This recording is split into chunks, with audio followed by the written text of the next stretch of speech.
उत्तराखंड में नई सरकार के गठन की प्रक्रिया हुई तेज। कल सुबह 11 बजे विधायकों का होगा शपथ ग्रहण। देहरादून में कल शाम 4 बजे होगी बीजेपी के विधायक दल की बैठक। पर्यवेक्षक राजनाथ सिंह और सह पर्यवेक्षक मीनाक्षी लेखी होंगी बैठक में शामिल।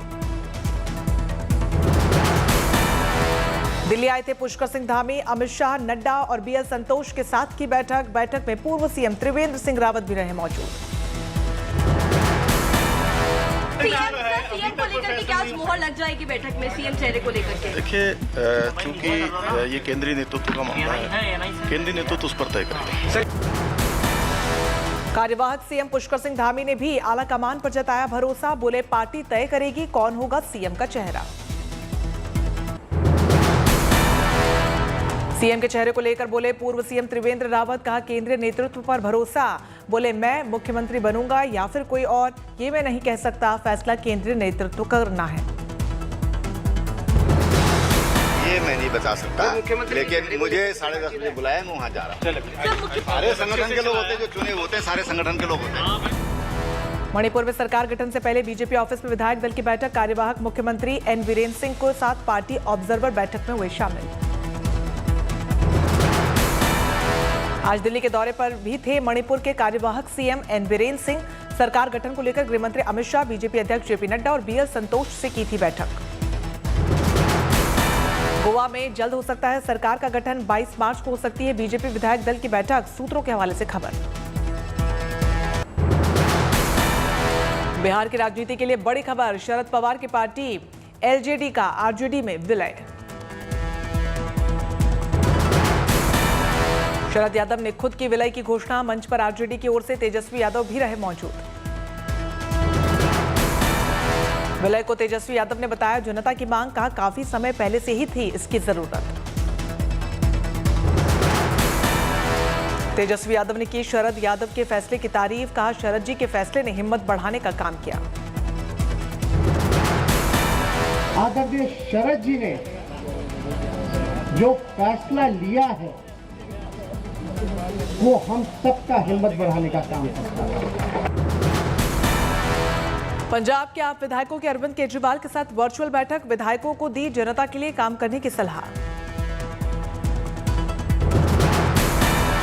अरविंद केजरीवाल ने पंजाब की जनता को दिया धन्यवाद। कहा पंजाब की जनता के प्यार से भावुक हूं, वीआईपी नहीं, जनता की सुरक्षा पर दिया जाएगा जोर। केजरीवाल ने बीजेपी पर साधा निशाना। बोले बीजेपी अभी तक सरकार भी नहीं बना पाई, पंजाब की सरकार ने काम भी शुरू कर दिया।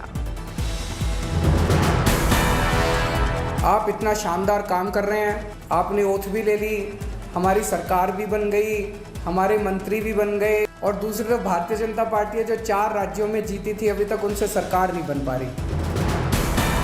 बैठक में मुख्यमंत्री भगवंत मान ने विधायकों को दी सलाह। कहा 18 घंटे करें काम। उत्तर प्रदेश में 3 करोड़ 40 लाख बच्चों को पिलाई जाएगी पोलियो ड्रॉप। सीएम योगी ने गोरखपुर से किया अभियान का शुभारंभ। यूपी में 20 से 28 मार्च तक चलाया जाएगा पोलियो ड्रॉप का अभियान। अभियान की सफलता के लिए बनाए गए हैं 1 लाख से ज्यादा बूथ। कार्यकारी मुख्यमंत्री योगी आदित्यनाथ ने उद्घाटन समारोह को किया संबोधित। चिकित्सा के क्षेत्र में सरकार की योजनाओं की भी दी जानकारी। पोलियो अभियान को लेकर योगी आदित्यनाथ ने धर्मगुरुओं और संस्थाओं से की अपील। कहा पल्स पोलियो का अभियान आगे बढ़ाने में करे पूरा सहयोग। इस संक्रामक महामारी जो अस्थायी दिव्यांगता का कारक भी बनती है, इसके उन्मूलन की दिशा में उठाए गए कदमों को एक बार फिर से 1 से 5 वर्ष तक के बच्चों के लिए इस अभियान का शुभारंभ आज यहाँ पर कर रहे हैं। इस बीच इस वक्त की बड़ी खबर सामने आ रही है। एन वीरेंद्र सिंह होंगे मणिपुर के सीएम। लगातार जो सस्पेंस बरकरार था, अब उससे पर्दा उठ चुका है। एन वीरेंद्र सिंह के नाम पर फाइनल मुहर यहां पर लग चुकी है। मणिपुर के मुख्यमंत्री वो होंगे। अभी तक कार्यवाहक मुख्यमंत्री के तौर पर वो काम कर रहे थे। ऐसे में ये बड़ी जानकारी सामने आ रही है। बीजेपी विधायक दल की बैठक में ये बड़ा फैसला लिया गया है, जहां पर जिम्मेदारी एन वीरेंद्र सिंह को दी गई है और जल्द ही मुख्यमंत्री पद की अब वो शपथ भी लेंगे। तो दूसरी बार लगातार सीएम पद पर वो बैठेंगे और सीएम पद की शपथ लेंगे। हालांकि एक्सपीरियंस उन्हें पहले हो चुका है, तो दूसरी बार जब मुख्यमंत्री पद की शपथ लेंगे तो कितना चुनौतीपूर्ण ये होने वाला होगा, ये भी देखना दिलचस्प होगा। लेकिन फिलहाल मुहर उनके नाम पर लग चुकी है। एन बीरेन सिंह होंगे मणिपुर के सीएम। दूसरी बार लगातार ये जिम्मेदारी उनको दी जा रही है। बीजेपी विधायक दल की बैठक में इस फैसले को लिया गया, जहां पर एन बीरेन सिंह के नाम पर मुहर लगा दी गई है। आपको बता दें कि भारतीय जनता पार्टी ने बम्पर जीत मणिपुर में हासिल की, जिसके बाद एन बीरेन सिंह उनकी तरफ से मुख्यमंत्री पद की शपथ यहां पर मणिपुर में लेंगे। मणिपुर को अच्छी सरकार देंगे। बीजेपी विधायक दल के नेता बीरेन सिंह बने।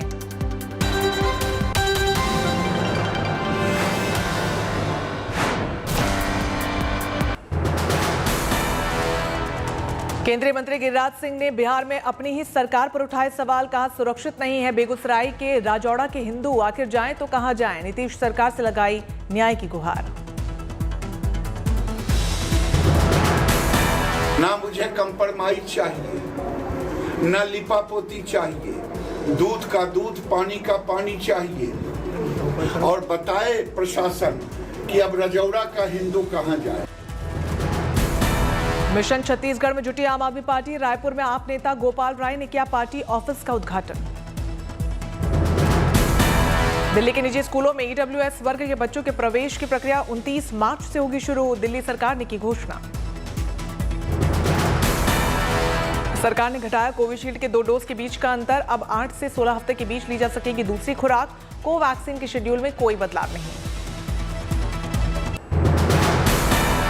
राजस्थान के सीएम के बेटे वैभव गहलोत समेत 14 लोगों के खिलाफ धोखाधड़ी का मामला। महाराष्ट्र के नासिक जिले के गंगापुर थाने में न्यायालय के आदेश पर दर्ज हुआ केस। नासिक निवासी भालचंद्र पाटिल हुए धोखाधड़ी के शिकार। आरोप है कि गुजरात कांग्रेस के नेता सचिन वालेरा ने सीएम अशोक गहलोत से अपनी नजदीकी और वैभव गहलोत को पार्टनर बताकर 3 करोड़ 80 लाख रुपए लिए। अगले साल चुनाव है 2023 में, और जैसे जैसे चुनाव नजदीक आएंगे, अभी तो ये आरोप प्रत्यारोप, मनगढ़ंत आरोप, मनगढ़ंत एफआईआर है, ये सब चलती रहेंगी। कल्याण के एमएनएस शहर अध्यक्ष कौस्तुभ देसाई और उनके भाई कल्पेश देसाई पर 4 करोड़ 11 लाख रुपए ठगी का है आरोप। महात्मा फुले थाने में मामला दर्ज। फर्जी हस्ताक्षर के जरिए ठगी का इल्जाम। कौस्तुभ देसाई ने आरोपों को बताया निराधार। पुलिस ने जांच की शुरू। द कश्मीर फाइल्स को लेकर संजय राउत ने उठाए सवाल। बोले फिल्म में बहुत सी कहानियां झूठी और बहुत सा सच छिपाया गया, लेकिन सच छुपाया गया है। बहुत सच है जो उसमें आना चाहिए था, और बहुत सी झूठी कथाएं भी वहाँ बहुत से लोग जो बोलते हैं ये नहीं हुआ है, ये ऐसा नहीं था। मैंने कहा ये फिल्म है, ये सत्य घटना पर आधारित होगी या नहीं होगी मुझे मालूम नहीं। कर्नाटक के मुख्य न्यायाधीश सहित 3 न्यायाधीशों को मिलेगी वाई श्रेणी की सुरक्षा। मदुरई में जजों को मारने की धमकी मिलने के बाद किया गया बड़ा फैसला। बेंगलुरु में भी दर्ज की गई प्राथमिकी। सीएम ने डीजीपी को जांच तेज करने के दिए आदेश। हिजाब पर फैसला सुनाने को लेकर दी गई थी धमकी। कर्नाटक के सीएम ने दी धमकी के मामले को लेकर सख्ती दिखाने के आदेश। दिल्ली के पालम एयरपोर्ट से जापान रवाना हुए प्रधानमंत्री किशिदा 2 दिवसीय यात्रा पर भारत आए हुए थे। 14वें भारत जापान शिखर सम्मेलन में हुए थे शामिल। भारत में अगले 5 सालों में 3,20,000 करोड़ का निवेश करेगा जापान। प्रधानमंत्री मोदी ने किया ऐलान। किशिदा के साथ बातचीत में हाई स्पीड रेल कॉरिडोर का भी उठा मुद्दा। प्रधानमंत्री ने कहा Mumbai Ahmedabad high speed rail corridor पर 1 टीम 1 प्रोजेक्ट के तौर पर काम कर रहे हैं। डेडिकेटेड फ्रेट कॉरिडोर और Mumbai Ahmedabad high speed rail जैसे हमारे फ्लैगशिप प्रोजेक्ट्स में जापान का सहयोग उल्लेखनीय रहा है। इंडो पैसिफिक क्षेत्र में शांति और सौहार्द बढ़ावा देने के लिए प्रधानमंत्री ने की बात। जापान के प्रधानमंत्री किशिदा की प्रधानमंत्री मोदी ने की तारीफ। गर्मी बढ़ने के साथ ही पहाड़ों की ओर बढ़ा पर्यटन। शिमला में लोगों का पहुंचना हुआ तेज। अकोला में मुक्केबाज फलक झामरे का शानदार स्वागत। ओमान में हुए जूनियर बॉक्सिंग चैंपियनशिप में देश के लिए जीता सिल्वर मेडल। अनंतनाग के प्रसिद्ध सूफी मंदिर में सूफी संगीत कार्यक्रम का आयोजन। लोगों ने मांगी दुआएं। पुडुचेरी में पंगुनी उथराम उत्सव का शुभारंभ उपराज्यपाल सुंदरराजन ने भी मंदिर में की पूजा अर्चना। भुवनेश्वर में होली को लेकर वृंदावन महोत्सव का हुआ आयोजन, शास्त्रीय संगीत कार्यक्रम का भी हुआ आयोजन। इंटरनेशनल हैप्पीनेस डे आज जिंदगी में खुशियों को बनाए रखने के लिए मनाया जाता है। ये दिन साल 2013 में हुई थी इसकी शुरुआत। हरिद्वार के देव संस्कृति विश्वविद्यालय के कार्यक्रम में शामिल उपराष्ट्रपति वेंकैया नायडू दक्षिण एशियाई शांति और सुलह संस्थान का किया उद्घाटन। देव संस्कृति विश्वविद्यालय में स्थापित एशिया के पहले बाल्टिक सेंटर का उपराष्ट्रपति ने किया निरीक्षण। वीर शहीदों की याद में बने शौर्य दीवार पर चढ़ाए फूल। उत्तराखंड के चंपावत में पूर्णागिरि मेले का शुभारंभ, प्रशासन ने किया स्वागत। मन्नत मांगने वाले श्रद्धालुओं को लगा तांता। अमृतसर में मनाया गया होला मोहल्ला। श्री हरमिंदर साहिब में गुलाब के फूलों और इत्र के साथ लोगों ने धूमधाम से मनाया त्योहार। 2 साल बाद फरीदाबाद में 35वें अंतर्राष्ट्रीय सूरजकुंड हस्तशिल्प मेले का आगाज। राज्यपाल बंडारू दत्तात्रेय और सीएम मनोहर लाल खट्टर ने किया शुभारंभ। सूरजकुंड हस्तशिल्प मेले में शामिल होंगे करीब 20 देशों के शिल्पकार और कलाकार। 4 अप्रैल तक चलेगा ये मेला। इम्फाल में 2 साल बाद योगशांग उत्सव की धूम, मंदिर में होली खेलने और नृत्य करने की है परंपरा। गोवा सरकार ने पोंडा में की शिग्मो सेलिब्रेशन की शुरुआत। बीजेपी के 2 विधायक भी हुए शामिल।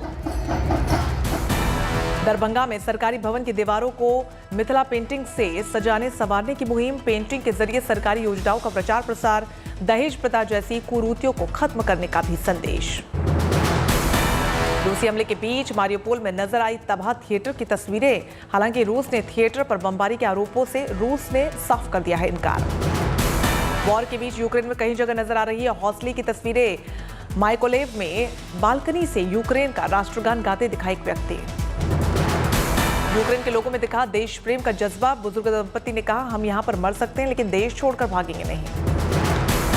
यूक्रेनी वायुसेना ने किया दावा, कहा रूस के 3 हेलीकॉप्टर्स को युद्ध में मार गिराया गया। यूक्रेन से लोगों को बाहर निकाले जाने का सिलसिला जारी। उप प्रधानमंत्री इरिना वेरेशचुक का दावा, हाल ही में 6000 से ज्यादा लोगों को सुरक्षित निकाला गया बाहर। रूस यूक्रेन युद्ध का आज 25वां दिन और तेज हुआ रूस का हमला। कई शहरों में कब्जे के लिए बढ़ा घमासान। रूस के रक्षा मंत्रालय का बड़ा दावा, युद्ध में पहली बार इस्तेमाल किया हाइपरसोनिक किंजल मिसाइल। ध्वनि की रफ्तार से 10 गुना तेज चलते हाइपरसोनिक मिसाइल। हमले में पश्चिमी यूक्रेन के डेलिटन का एक अंडरग्राउंड हथियार गोदाम भी तबाह। रूसी सैनिकों ने हमले में यूक्रेन के 19 सैन्य अड्डे और 12 एयरक्राफ्ट को भी मार गिराने का किया दावा। कीव पर तेज हुए हमले के बाद यूक्रेन के राष्ट्रपति जेलेंस्की ने जारी किया ताजा बयान। कहा, रूस करे बात वरना भुगतेंगी सदियां। वीडियो में जेलेंस्की ने चेतावनी देते हुए कहा, रूस के सैनिकों के घर मातम फैलाने का सिलसिला नहीं खत्म करना चाहते हैं पुतिन। ब्रिटेन का सनसनीखेज दावा, यूक्रेन पर रूस ने बरसाए वैक्यूम बम। यूक्रेन से आई तबाही वाली तस्वीर, बंकर में रहने को आज भी मजबूर हैं बच्चे। यूक्रेन के दक्षिणी ज़ैपोरिज्जिया शहर में 38 घंटे का कर्फ्यू। रूसी हवाई हमले की आशंका के बीच यूक्रेन की सेना का अलर्ट। रूस यूक्रेन जंग के बीच लोगों का रेस्क्यू जारी। यूक्रेन के उप प्रधानमंत्री का बयान, 10 मानवीय कॉरिडोर को लेकर बनी सहमति। यूक्रेन के ओडेसा से आई नागरिकों की हिम्मत की तस्वीर। प्रेमी जोड़ों ने दुश्मन से लड़ने के लिए गर्मियों में तय की अपनी शादी टाली। देश की सुरक्षा और रूस के सैनिकों से लड़ने के लिए यूक्रेनी नागरिकों ने उठाई बंदूक। ट्रेनिंग सेंटर पर बम चलाने और ड्रोन हमले का कर रहे हैं अभ्यास। रूस यूक्रेन जंग के बीच अमेरिका ने बाल्कन देश बुल्गारिया में भेजा स्ट्राइकर जंगी हथियारों का जखीरा। बुल्गारिया दौरे पर पहुंचे अमेरिकी रक्षा मंत्री ने बुल्गारिया के प्रधानमंत्री किरिल पेत्कोव से की मुलाकात। शीत युद्ध में रूस का प्रबल हितैषी बुल्गारिया मौजूदा समय में नेटो देश का है सदस्य। जंग के बीच मोल्डोवा जा रहे यूक्रेन के शरणार्थियों को जबरदस्त बर्फबारी और ठंड का करना पड़ रहा है सामना। जापान की सुजुकी मोटर भारत में 1.26 बिलियन अमेरिकी डॉलर का करेगी निवेश। इस निवेश से कंपनी इलेक्ट्रिक वाहनों के निर्माण क्षेत्र में रखेगी कदम। ऑटोमोबाइल मैन्युफैक्चरिंग के लिए गुजरात में संयंत्र लगाने का भी प्रस्ताव। गुजरात सरकार के साथ कंपनी ने किया समझौता। मारुति सुजुकी के चेयरमैन आरसी भार्गव का दावा, कंपनी 2025 तक कंपनी लॉन्च कर सकती है अपने इलेक्ट्रिक वाहन। भारत और इजराइल के बीच राजनयिक स्थापना की 30वीं वर्षगांठ को लेकर इजराइल के प्रधानमंत्री करेंगे भारत का दौरा। 2 अप्रैल को इजराइल के प्रधानमंत्री भारत पहुंचेंगे। इजराइल और भारत के बीच बढ़ेंगी तकनीकी सहयोग, इजराइल के प्रधानमंत्री ने बेनेट ने संबंधों को लेकर दिया इशारा। मानवीय मूल्यों के लिए समर्पित कई एनजीओ शरणार्थियों को हॉट ड्रिंक करा रही है मुहैया, शरणार्थी कैंपों में हीटर और गर्म खाने का भी प्रबंध। रूस यूक्रेन जंग ने बढ़ाई जर्मनी की मुश्किलें, ऑयल, गैस और खाने के सामानों में भारी बढ़ोतरी की गई दर्ज। जर्मनी में फरवरी के मुकाबले महंगाई दर 5.1% बढ़ी। अब तक जर्मनी की ऊर्जा कंपनियों को हुआ है 90 बिलियन यूरो का नुकसान। अमेरिका मैक्सिको सीमा पर रूस के 34 से अधिक नागरिकों की एंट्री रोकी गई। बॉर्डर एजेंट्स ने कोरोना पाबंदियों को वजह बताकर रूसी नागरिकों को लौटाया वापस। रूस के नागरिकों का आरोप, उनके साथ आ रहे यूक्रेनी लोगों को तिजुआना क्रॉसिंग पर मिली एंट्री। पाकिस्तान के विदेश मंत्री का बयान, इमरान खान नहीं देंगे इस्तीफा, अविश्वास प्रस्ताव के बावजूद नहीं छोड़ेंगे पद। पाकिस्तान में पीपीपी नेता बिलावल भुट्टो की चेतावनी, 21 मार्च को अगर अविश्वास प्रस्ताव पेश नहीं हुआ तो सड़कों पर उतरेंगे विपक्षी नेता, ओआईसी का नहीं होने देंगे सम्मेलन। पाकिस्तान में पीटीआई ने अपने 14 सांसदों को विपक्ष से गठबंधन करने के आरोप में कारण बताओ नोटिस भेजा। इमरान की पार्टी के सांसद हैं सभी बागी। नेशनल असेंबली में पीटीआई के हैं 155 सदस्य। सरकार में बने रहने के लिए कम से कम 172 सांसदों की आवश्यकता। चीन में जनवरी 2021 के बाद कोविड से पहली मौत, 24 घंटे में 4000 नए संक्रमण के मामले भी आए सामने। भारती सिंह ने प्रेगनेंसी के 8वें महीने में करवाया मैटरनिटी फोटोशूट। तस्वीरें शेयर करते हुए भारती सिंह ने लिखा, आने वाले बेबी की मम्मी। होली पर रिलीज हुई अक्षय कुमार स्टारर फिल्म बच्चन पांडे को दर्शकों का मिला जुला रिस्पांस मिल रहा है। पहले दिन फिल्म ने 13.25 करोड़ रुपए का किया business. Film the Kashmir files ने 8वें हफ्ते 100 करोड़ का कलेक्शन किया। भारतीय बाजार में फिल्म का कुल कलेक्शन 116 करोड़ के पार। माधुरी दीक्षित और मानव कौल का एक वीडियो सोशल मीडिया पर हो रहा है वायरल। वीडियो में माधुरी और मानव काला पानी के सॉन्ग पर परफॉर्म करते हुए आ रहे हैं नजर। बॉलीवुड एक्ट्रेस अनुष्का शर्मा ने अपने production house clean slate films को छोड़ने का किया फैसला। उनका ये प्रोडक्शन हाउस अब पूरी तरीके से उनके भाई कर्णेश शर्मा संभालेंगे।